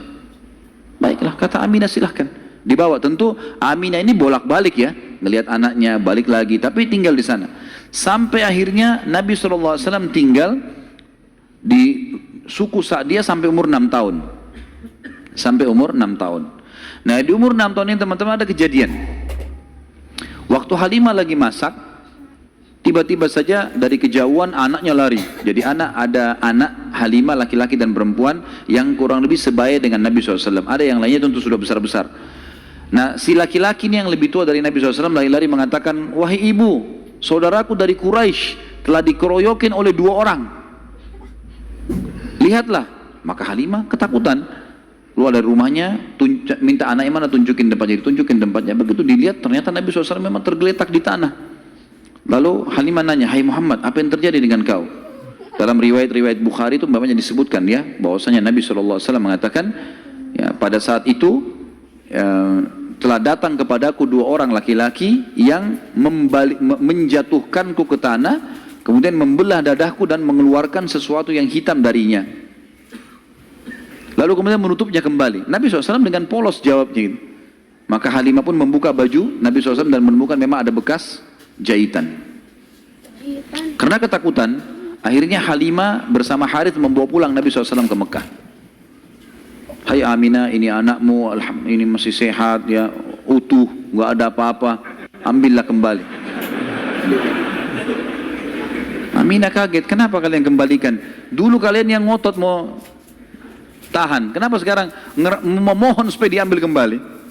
Kenapa? Akhirnya karena terdesak mereka bilang, ada kejadian begini dan begitu. Lalu Aminah mengatakan, apakah kalian mengira bahwasanya anakku ini diganggu oleh syaitan? Tidak mungkin, karena pada saat aku sedang hamil aku mimpi ada kalimat yang aku ucapkan, u'idzuhu billahil azim min kulli syarrin wa ainin hasid. Aku berlindung kepada Allah untuk bayi ini dari semua keburukan dan iri dengkinya orang lain. Tapi Halimah dan Harith sudah ketakutan, dikembalikanlah Nabi SAW di umur 6 tahun itu. Di umur 6 tahun ini dia kembali ke pangkuan, Nabi SAW kembali ke pangkuan ibunya Aminah, tepatnya beberapa bulan setelah kembali, Aminah mengajak Nabi SAW mengunjungi paman-pamannya Aminah di Madinah. Ya, Nabi SAW umur 6 tahun sudah ke Madinah, gitu kan? Tinggal beberapa hari pada saat pulang menuju ke Mekah, tepatnya di wilayah namanya Rabwah. Rabwah sekarang masih ada wilayah itu tentunya. Mungkin kalau tidak salah sekitar 80 sampai 100 km lah dari kota Mekah. Kalau saya tidak salah tentunya. Ya. Itu Aminah sakit keras dan meninggal di tempat itu dan dikubur di situ. Lalu Nabi SAW dibawa pulang ke Mekah oleh pembantunya Aminah dan diserahkan kepada kakeknya Abdul Muttalib. Dan Abdul Muttalib ini memelihara Nabi SAW dari umur 6 tahun sampai 8 tahun, 2 tahun. Di sini Nabi SAW belajar banyak sekali dari Abdul Muttalib, belajar kepemimpinan. Karena Abdul Muttalib ini pemimpin pada saat itu. Nabi SAW selalu di mana kakeknya, di situ dia. Terutama di majlis di Darun Nadwah. Setiap kali duduk, selalu dilihat bagaimana dipecahin masalah. Dan Abdul Muttalib ini memiliki sebuah tempat duduk yang tidak boleh ada orang duduk situ, termasuk anak-anaknya. Paman-paman Nabi SAW semua tidak boleh duduk. Tapi Nabi SAW setiap hari kalau datang lebih dulu dari kakeknya, dia duduk di kursi situ. Umur 8 tahun. Setiap kali paman-pamannya usir, dia suruh pindahin karena dianggap anak kecil. Nabi SAW mengeluh sama kakeknya. Ini paman-paman saya larang saya. Maka Abdul Muttalib mengatakan, jangan larang anak ini, biarkan dia duduk di sini. Yang lain tidak boleh kecuali dia. Maka kata ahli sejarah, Nabi SAW belajar banyak sekali hal, diantaranya bagaimana dia menjadi tokoh masyarakat. Baru 6-8 tahun ya. Di umur 8 tahun meninggallah Abdul Muttalib, kakek Nabi SAW. Kemudian diambil alih dan dipelihara oleh pamannya Abu Talib. Dan Abu Talib memelihara Nabi SAW dari umur 8 tahun sampai Nabi SAW mandiri. Sebenarnya tinggal serumah dengan Abu Talib sampai menikah, sampai umur 25 tahun. Tapi Nabi SAW waktu itu mulai 8 tahun, karena Abu Talib ini pamannya orang miskin, maka beliau pun akhirnya niat ingin membantu. Abu Talib seringkali dititipkan amanah gembalaan domba oleh masyarakat Mekah, maka Nabi SAW pun mengambil alih dan memelihara domba-domba itu, datang ke padang pasir, digembalakan. Dan ini teman-teman sekalian perlu digarisbawahi, memang semua nabi-nabi dengan hikmah Allah memang dibuat atau di awal-awal umur mereka sebelum dinobatkan jadi nabi mengembala domba. Kata Nabi SAW, tidak ada seorang nabi pun kecuali menjadi pengembala domba sebelum masa penobatan. Sebagian ulama tentu membahas masalah domba ini karena domba-domba ini hewan-hewan yang lembut, kalau mereka makan mereka tidak rebutan, artinya mereka mengelompok di padang pasir, dan pada saat lagi nunggu gembala, orang pengembala ini bisa bertafakur, melihat langit luas, menunggu berjam-jam. Jadi itu juga ada di antara hikmahnya.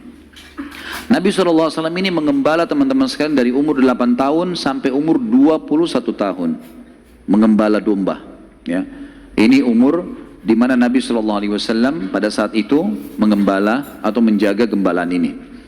Tentu di atas umur 21 tahun, baginda Nabi SAW sudah mulai terjun ke bisnis. Sudah mulai terjun ke bisnis, meninggalkan gembala domba, kemudian mulai berusaha. Di antara yang dilakukan oleh Nabi SAW adalah membeli beberapa produk di pasar Ukaz, pasar khasnya orang Mekah. Ya. Kalau yang saya pernah kumpulkan informasi, kalau tidak salah memang lokasinya di Pasar Seng dulu itu. Tapi sekarang Pasar Seng juga sudah dihancurin ya. Dan teman-teman yang belum pernah ke sana belum tahu, tapi yang sudah berangkat dulu tahu. Di situ sudah terkenal pasar dari dulu. Tapi sekarang sudah diratakan jadi jalanan dan bangunan. Nabi SAW mulai di umur 21 tahun berdagang. Dan di hari pertama beliau berdagang, beliau mengambil barang-barang kemudian beliau menjualnya. Ada satu orang yang datang membeli dagangan Nabi SAW, membeli dagangan Nabi SAW. Orang ini dari luar Mekah. Dia datang, ini umur Nabi sudah 21 tahun ya, sudah tinggalin gembalaan, sekarang mulai masuk bisnis. Pada saat Nabi SAW transaksi sama orang ini mengatakan, ini saya bayar cash, saya Muhammad, saya titipin barangnya. Setelah tawaf, saya akan ambil. Orang ini umroh, gitu kan. Tentu dengan cara umroh pada saat itu ya, mereka sambil menyembah berhala dan seterusnya. Ini syariat Nabi Ibrahim yang masih tertinggal. Ternyata orang ini setelah selesai umroh, dia pulang ke kampungnya, dia lupa kalau dia sudah transaksi dengan seorang masyarakat Mekah bernama Muhammad ini sallallahu alaihi wasallam. Maka orang ini pulang ke kampungnya, 3 hari kemudian baru diingat sama dia.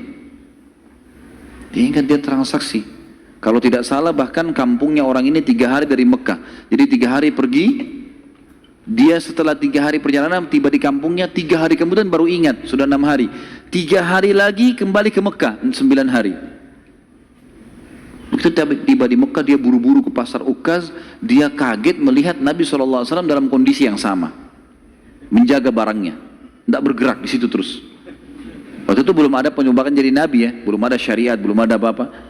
Lalu orang itu bertanya, "Hai Muhammad, apakah kau menunggu dari pertama saya terhadap kamu di barang ini?" Dia bilang, "Iya, karena Anda mengatakan suruh tunggu." Gara-gara itu keluar julukan Muhammad Al-Amin, orang yang paling bisa terpercaya. Ternyata subhanallah, kejadian ini membuat satu Mekah tersebar, bahkan banyak di wilayah-wilayah sekitar Jazirah terkenal, ada orang di Mekah yang bisa dipercaya namanya Muhammad. Akhirnya orang-orang Mekah pada datang, mengamanahkan titipan-titipannya. Dan semenjak itu Nabi SAW menjadi pedagang yang sangat sukses. Salah satu strategi dagang Nabi SAW adalah setiap orang titipin macam-macam, jadi sekian banyak orang menitip. Termasuk yang menitip sama beliau adalah Khadijah, seorang pedagang, seorang janda kaya yang memang memiliki harta. Dan Nabi SAW punya strategi dagang. Dagangnya adalah beliau mengambil uang-uang titipan orang di Mekah, lalu ditransaksikan, beli produk Mekah. Apa saja produk Mekah? Semua pedagang pada saat itu tidak terkecuali, semuanya mereka bawa emas, mereka bawa perak ke negeri Syam, baru mereka beli barang dari negeri Syam, dibawa ke Mekah, baru transaksi. Jadi cuma 1 kali transaksi saja. Nabi SAW tidak. Uang itu semua dijadikan barang dari Mekah, dibeli semua barang-barang Mekah, dibawa ke negeri Syam. Barang-barang ini dijual di negeri Syam. Laku, dibelikan barang di negeri Syam, dibawa ke Mekah. Jadi double untungnya. Karena ini teman-teman sekalian, Nabi SAW menjadi pada saat itu salah satu orang terkayanya Mekah. Dan ini sekaligus membantah statement para orientalis mengatakan Muhammad, kita tentu mengatakan SAW, menikah dengan janda kaya karena dia miskin. Ini salah sekali. Karena Nabi SAW di fase dari 21 tahun sampai 25 tahun menikah dengan Khadijah itu sudah menjadi pengusaha yang sukses. Makanya beliau pada saat menikah dengan Khadijah, maharnya 20 ekor unta. 1 unta ratusan juta jumlahnya, harganya. Anggap kita hitung 100 juta saja, kalau 20 berarti 2 miliar. Ada antum sini melamar 2 miliar? Paling perangkat sholat. Jangan tersinggung. Jadi Nabi SAW melamar Khadijah dengan 20 ekor unta. Ini dusta orang kalau mengatakan Nabi SAW orang miskin. Dari mana? Pengusaha sukses, gitu kan? Dan waktu itu umurnya masih 25 tahun. Baik teman-teman sekalian, saya akan tutup pertemuan kita ini dengan, nanti kita akan kembali ke kisah Khadijah ya, radhiyallahu anha, nanti pernikahannya dengan Nabi SAW segala. Tapi ada kejadian yang perlu saya titik beratkan. Kejadian pada saat umur Nabi SAW 12 tahun. Kita review dulu kembali. Waktu umur 12 tahun, kan beliau dari umur 8 tahun sampai menikah kan tinggal sama Abu Talib. Dan Nabi SAW punya akhlak yang baik sekali, mulia sekali. Sampai Abu Talib itu sendiri malu dengan Nabi SAW di umur 8 tahun. Anaknya Abu Talib banyak. Kalau istrinya Abu Talib lagi siapin makan, anak-anaknya pada berebut. Nabi SAW duduk di pojok rumah. Enggak sama sekali. Enggak berebut. Nanti kalau selesai makan ada sisanya beliau makan. Sallallahu alaihi wasallam. Punya akhlak yang mulia dari masih kecil. Sampai Abu Talib bilang sama istrinya, khusus untuk Muhammad sisipkan makanan. Karena dia tidak ikut berebut sama mereka. Gitu kan. Baik, di umur 12 tahun, pernah satu waktu Abu Talib ini mau ke negeri Syam, urusan dagang. Pertama kalinya Nabi SAW, biasanya Nabi ini selalu pemalu, nggak banyak minta dan nuntut ke pamannya. Khusus pada saat itu Nabi SAW bergantung di bajunya Abu Talib, nggak mau lepasin. Pokoknya dia mau ikut. Abu Talib heran, nggak pernah Nabi SAW berperilaku begini. Musyawarah sama istrinya, nggak pernah Muhammad begini. Kenapa seperti ini? Pasti ada sesuatu gitu. Maka setelah musyawarah kayaknya dibawa aja deh.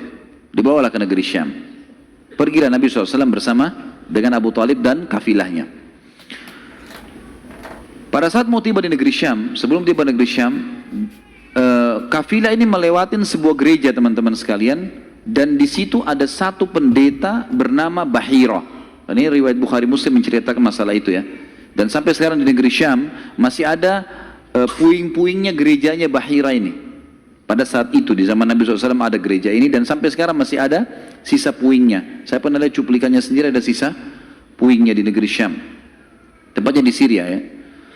Kemudian teman-teman sekalian, pada saat melewatin kafilah ini melewatin gereja, si Bahira ini kepala pendeta di gereja itu memang lagi nunggu informasi tentang Nabi terakhir nih. Dia ngeliat-liat di jendela gerejanya, setiap kafilah lewat dilihat sama dia, terutama yang dari Jazirah Arab. Secara kebetulan dengan hikmah ilahi lewat kafilahnya Abu Talib, dan kafilah ini agak berbeda dengan yang lainnya. Kafilah itu berarti 3 unta ke atas ya, baru dinamakan kafilah. 3 ekor unta ke atas baru dinamakan kafilah. Waktu lewat kafilah Abu Talib ini ada awan yang menaunginya. Beda dengan kafilah lain, padahal lagi terik matahari.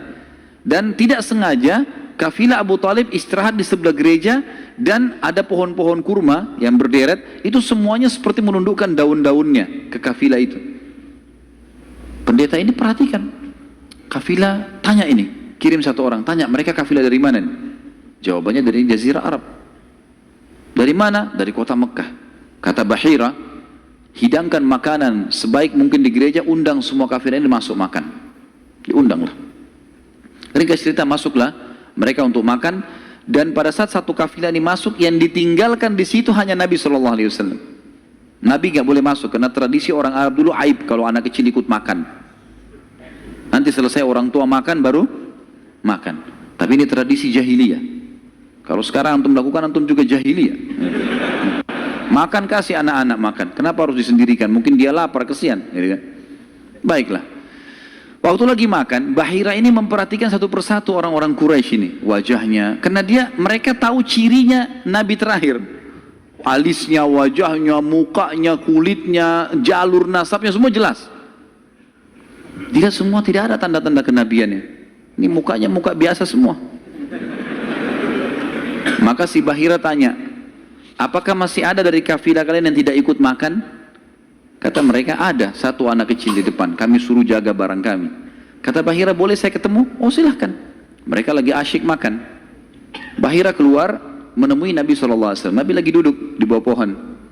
Lalu Bahira memanggil dia, mengatakan, hai anak kecil, ikutlah dengan saya. Kafilahnya disuruh jaga oleh beberapa pegawainya Bahira ini. Masuk di satu ruangan di gereja.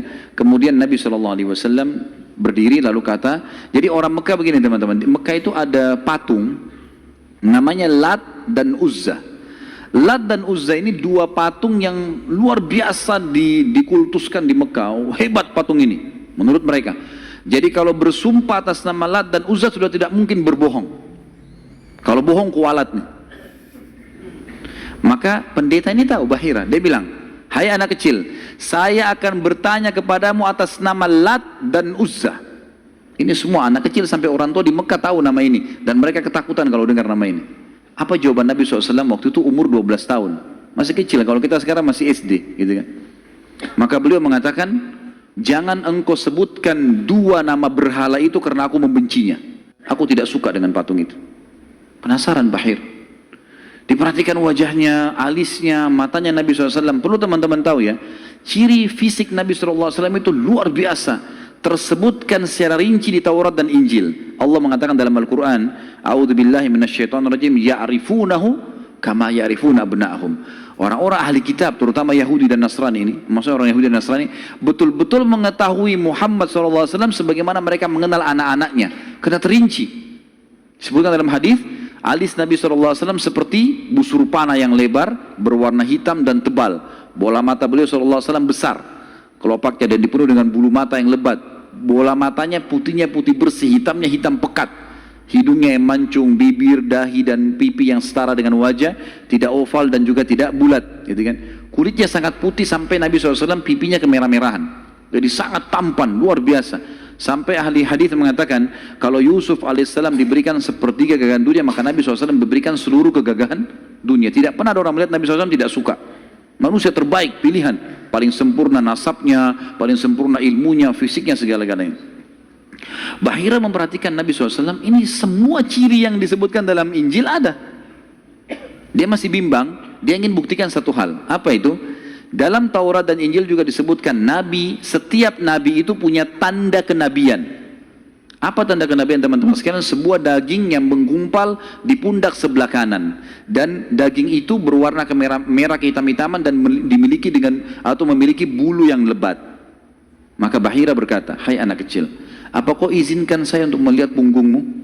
Dia mengatakan, "Iya, silakan." Dibukalah oleh Nabi SAW. Begitu dia lihat tanda itu, lalu Bahira menciumnya dan mengatakan, "Kaulah orangnya." Tapi garis bawah satu hal ya, tanda ini tanda kenabian. Sudah selesai dengan Nabi Muhammad SAW. Jadi kalau di punggung antum ada dusta semua itu. Tidak ada hubungannya sama Nabi. Loh ya, karena banyak orang yang ngaku-ngaku Nabi nih. Kata Nabi SAW, akan datang 50 dajjal, pendusta, setelah aku meninggal, mengaku semuanya Nabi. Mereka semua pendusta, aku penutup para Nabi dan Rasul, gitu kan. Karena ada orang mengaku gitu. Jadi ini khas untuk Nabi-Nabi dan sudah ditutup dengan Nabi Muhammad SAW. Sudah habis ceritanya. Nah, jadi kalau ada yang gumpal-gumpal tuh daging numpang aja. Pada saat itu Bahira pun membawa Nabi SAW masuk ke dalam ruangan makan lalu berkata, "Siapa walinya anak ini?" Wali, ya. Siapa walinya anak ini?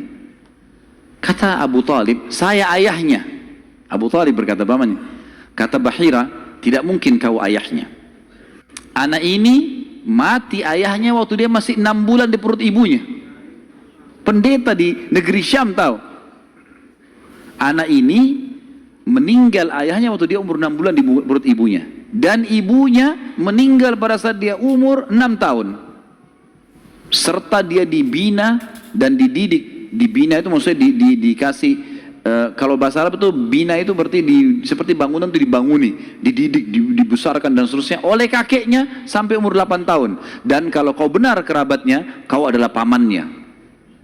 Abu Talib kaget, "Dari mana anda tahu semua itu?" "Benar semua." Dia bilang, "Kami temukan dalam kitab kami. Ketahuilah, keponakan kau ini adalah nabi terakhir yang sedang ditunggu oleh orang-orang. Dan kalau orang Yahudi tahu dia dari turunan Arab, maka pasti mereka akan membunuhnya sebagaimana mereka berusaha membunuh Isa alaihissalam. Kalau mereka tidak suka, mereka tolak, gitu kan? Maka jangan bawa ke negeri Syam, bawa pulang ke Mekah segera." Akhirnya dibawa pulanglah Nabi SAW ke Mekah pada saat itu.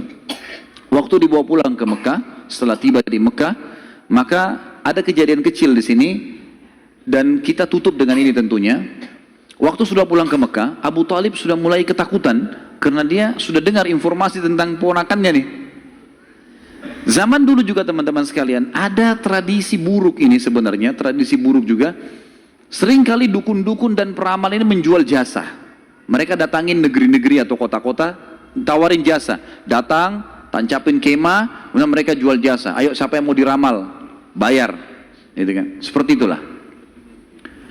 Waktu itu pas Abu Talib tiba di Mekah, pas peramal-peramal lagi masuk di Mekah.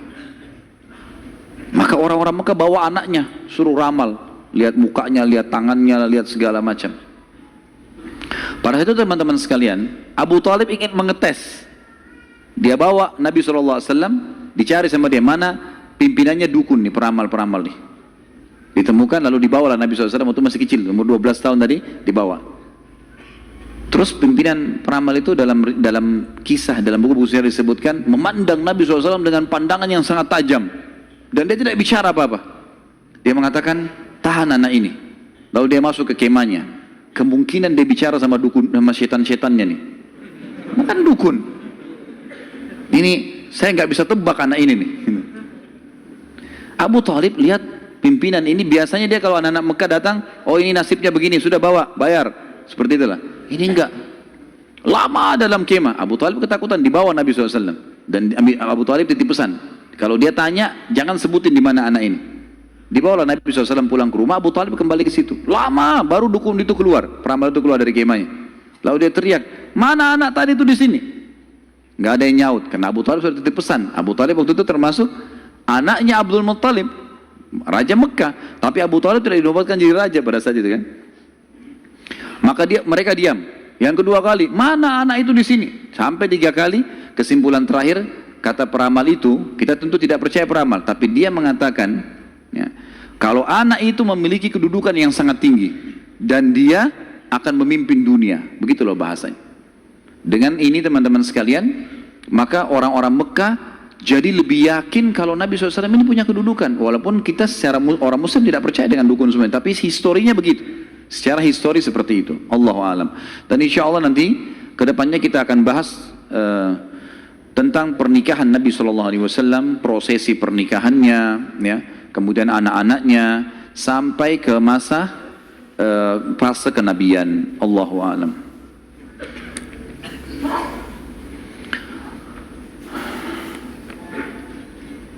Saya akan baca pertanyaan dan saya berharap pertanyaan sesuai dengan tema teman-teman sekalian. Dan tolong saya datang jauh-jauh ke sini bukan untuk dites, ya. Jadi nggak usah ngetes-ngetes. Nah, kalau antum sudah tahu, alhamdulillah, bawa ilmunya pulang. Nah.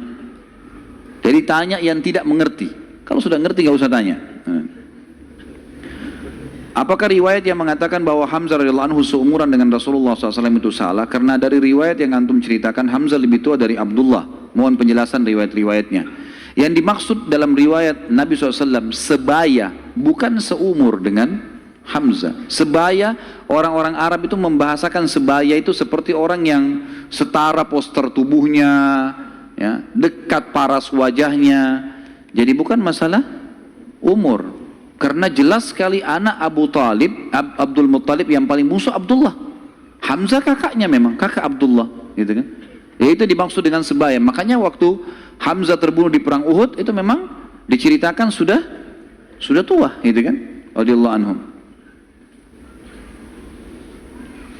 Kawan Nasrani dulu beriman, tapi kok sekarang tidak beriman kepada Allah? Tanya mereka. Kenapa tanya saya? Hah? Salah pertanyaan ini. Kenapa sekarang tidak beriman, kan gitu? Baiklah, saya berikan gambaran saja. Mudah-mudahan masuk. Orang-orang Nasrani, di antara tafsir Al-Fatihah yang disebutkan oleh Ibnu Abbas radhiyallahu anhu, ghairil maghdubi alaihim waladdallin, bukan orang-orang yang kau murkahi ya Allah dan bukan orang-orang yang sesat.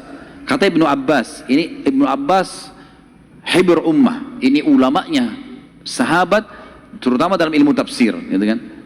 Beliau mengatakan maghdubi alaihim, orang yang dimurkai adalah Yahudi. Dhalin, sesat adalah orang-orang Nasrani. Lalu dirincikanlah. Kenapa Allah murka dengan orang Yahudi? Karena Yahudi tahu betul kebenaran Islam, tapi mereka nolak. Dan bukan cuma Nabi Muhammad SAW, mereka sudah menolak Nabi Isa sebelumnya. Padahal alasannya mereka nolak sekarang masuk Islam karena mereka bilang Nabi terakhir dari Bani Israel, bukan dari Arab. Karena Arab kami nggak mau. Tapi ini dusta. Karena Nabi Isa sebelumnya sudah dari Bani Israel, tapi mereka tidak mau imani. Jadi dusta saja gitu. Maka Ibn Abbas mengatakan maghdubi alaihim, orang-orang Yahudi. Kemudian Nasrani dhalin, Yahudi tahu kebenaran tidak mau diikuti maka Allah murka. Dhalin adalah sesat. Sesat kenapa? Sesat maksudnya apa? Orang sesat jalan berarti dia tidak punya ilmu, kan gitu. Orang-orang Nasrani mau menyebarkan agama mereka tapi mereka salah dengan mengatakan Trinitas misalnya, gitu kan. Sementara Allah mengatakan lam yalid wa lam yulad, gitu. Dan memang dalam agama, dalam kelompok Nasrani sekarang masih ada kelompok Nasrani yang mentauhidkan Allah. Umumnya yang mendapat hidayah dari mereka-mereka ini. Tapi kalau yang mengatakan Trinitas ini biasanya sudah terdoktrin dengan keyakinan itu, dan Allah sudah mengatakan, A'udzubillahi minasyaitonirrajim, laqad kafara alladziina qalu innallaha tsalitsu tsalatsa. Telah kafir orang-orang yang mengatakan Allah itu atau Trinitas, ya. Saya sarankan teman-teman, saran saya, ya, tentu saya tidak kenal orang ini, tapi saya sendiri melihat cuplikan di YouTube yang disampaikan benar. Saya belum ikutin semua serialnya, tapi saya melihat orang ini, dia ahli sejarah dari Palestina dan dia coba mengangkat tentang kenapa bisa ada Nasrani yang mengatakan Trinitas dan ada yang juga masih mentauhidkan Allah. Namanya Jihad Turbani. Jihad Turbani ini kalau teman-teman ketik, insya Allah sudah ada terjemahan bahasa Indonesia. Ada salah satu serialnya, dia menjelaskan tentang perpecahan Nasrani dan sebab-sebab, kemudian kapan terjadi, bahkan orang-orang yang mengatakan Trinitas membunuh orang-orang Nasrani yang bertauhid kepada Allah. Banyak hal yang dibongkar sama dia. Mungkin ini lebih banyak memberikan jawaban kepada penanya, insya Allah, gitu kan? Saya sarankan begitu, dan insya Allah cuplikannya nggak lama, 15 menit, 20 menit gitu. Apakah Lat, berhala, adalah keturunan dari Abdul Manaf? Tidak pernah ada riwayat masalah itu. Allahu a'lam. Tanya sesuatu yang ada isinya, gitu. Karena kalau Lat, nama patung. Kalau mau ditanya keturunan Abdul Manaf, tidak ada sesuatu yang kita bisa ambil. Artinya, tidak perlulah dia keturunan Abdul Manaf atau bukan, nggak penting.